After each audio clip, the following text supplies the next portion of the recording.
Құрметті президент, мен құқық қорғаушы әрі заңгер ретінде сіздің назарыңызды еліміздің құқықтық жүйесіндегі маңызды тағы бір мәселе қылмыстық кодекстің 423 бабына аударғым келеді.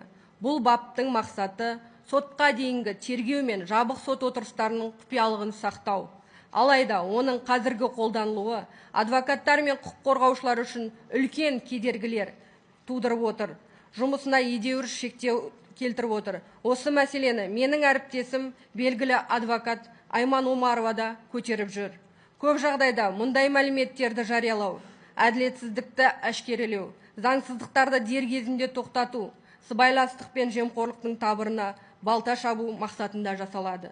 Сондықтан бұл әрекет мемлекеттік немесе құзырлы органдардың заңсыз әрекеттерін ашуға, азаматтардың құқықтарын қорғауға бағытталған болса, тергеу деректерін жария ету қылмыс ретінде қарастырылмау керек деп есептеймін.